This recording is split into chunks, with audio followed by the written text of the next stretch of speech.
Voici la voiture de demain, celle avec laquelle nos enfants rouleront d'ici quelques années. Cette voiture, c'est la Golf GTE, une voiture qui nous intéresse surtout par sa motorisation, qui est à la fois hybride et rechargeable. On y a implanté une batterie plus importante qui permet de parcourir plusieurs dizaines de kilomètres à la seule force électrique.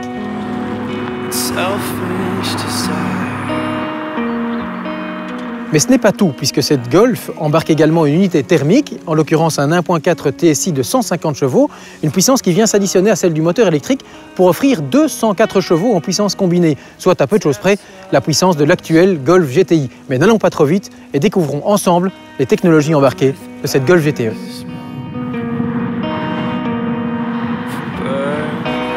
Caractéristique majeure de cette Golf GTE, c'est sa batterie lithium-ion de 8,8 kWh et qui permet une autonomie, selon Volkswagen, de 50 km en mode tout électrique et jusqu'à une vitesse de 130 km/h.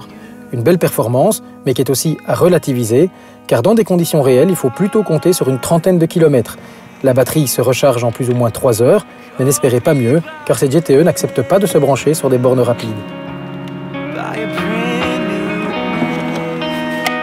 Jusque-là, rien à dire, si ce n'est que cette batterie prend place sous la banquette, ce qui a obligé Volkswagen à repousser le réservoir sous le coffre et donc à l'amputer de 100 litres, soit 280 litres aujourd'hui.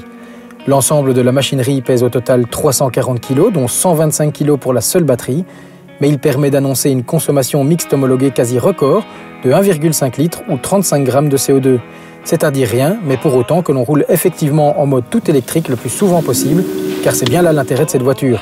Si ce n'est pas le cas, la consommation oscillera plutôt autour des 6 litres, voire même le double si on enclenche le mode de charge forcé au moyen du moteur thermique. L'engin ne demande pas la moindre adaptation, il gère tout seul comme un grand, il suffit de sélectionner l'un des 5 modes de fonctionnement, dont le GTE qui transforme alors cette Golf irréprochable sur le plan politique en véritable petite GTI, puisqu'elle abat alors le 0 à 100 km/h en 7 secondes 6, un temps qui n'est pas très éloigné de la vraie GTI. Voici qui explique aussi pourquoi Volkswagen a intégré cette GTE dans la lignée stylistique des GTI et GTD.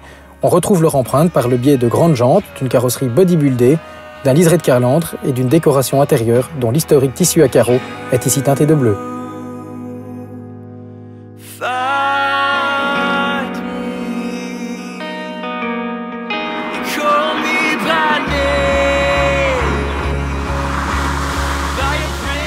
Sur la route, cette Golf GTE se montre plutôt dynamique, même si avec 340 kg de plus, elle ne peut prétendre à la vivacité de comportement de la Golf GTI, voire même de la GTD. L'embonpoint reste donc perceptible, mais acceptable, tout comme le confort de marche qui profite en mode tout électrique d'un silence royal.